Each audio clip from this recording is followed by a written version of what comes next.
Diplomatja amerikane në Athinë, Kimberly Guilfoyle, ka zhvilluar për herë të dytë brenda pak javësh një vizitë në Tiranë, ku është takuar me kryeministrin Edi Rama. Takimi u zhvillua në kuadër të finalizimit të një projekti të madh energjetik me vlerë rreth $6 miliard, i cili përfshin investitor grek dhe amerikan dhe synon transformimin e infrastrukturës energjetike në rajon. Në fokus të marrëveshjes është qyteti i Vlorës, i cili pritet të kthehet në një port strategjike për importin e gazit natyror të lëngshëm në Ballkanin Perëndimor. Projekti synon ndërtimin e një sistemi të integruar energjetik që do të rrisë sigurinë e furnizimit dhe do të forcojë rolin e Shqipërisë si nyje ndërlidhëse në rajon.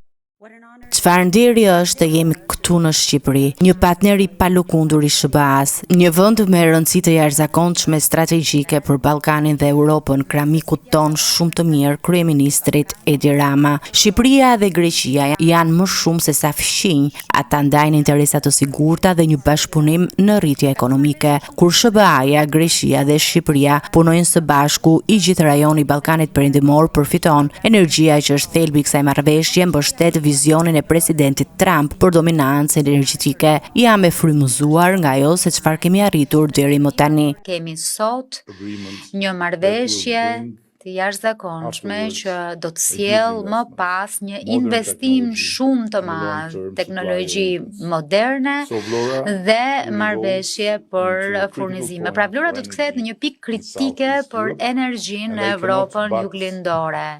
E nuk mundem përveç se të theksoj rëndësinë e asaj çfarë përmendi ambasadorja Guilfoyle.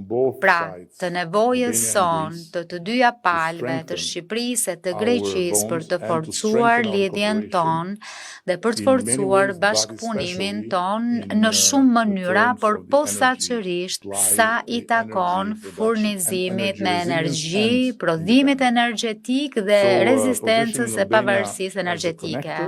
Duke pozicionuar Shqipërinë si ndërlidhës e fluksi energjit shkon përmes Ballkanit Perëndimor, kontribuon në stabilitetin e rajonit dhe ndikon në sigurinë energjetike të fqinjve, dhe kjo është diçka që vërtet na bën shumë krenar dhe na bën të ndihemi shumë të nderuar. Nga ana e tij, kryeministri Rama e cilësoi marrëveshjen si një zhvillim të jashtëzakonshëm për vendin, duke theksuar se Vlora do të shndrohet në një pikë kritike energjetike për Europën juglindore. Kemi sot një marrëveshje të jashtëzakonshme që do të sjellë një investim shumë të madh. Vlora do të kthehet në një pikë kritike për energjinë në Europën juglindore, e nuk u mundem përveç se të theksoj rëndësinë e asaj çfarë përmendi ambasadorja për atë nevojës son të Shqipërisë dhe Greqisë për të forcuar bashkëpunimin ton, posaçërisht sa i takon prodhimit energjetik, duke pozicionuar Shqipërinë si ndërlidhës. Kjo është diçka që na bën të ndihemi shumë krenar. Marrëveshja parashikon krijimin e infrastrukturës për importin e gazit natyror të lëngshëm, i cili më pas do të rigasifikohet dhe shpërndahet në rrjetin energjetik. Projekti përfshin gjithashtu ngritjen e një qendre energjetike në Vlorë, rijetëzimin e implantit ekzistues, zhvillimin e kapaciteteve të reja me 250 megawatt në ndërtim të tubacionit Fier Vlorë, që do të lidhë zonat kryesore të furnizimit me rrjetin energjetik kombëtar.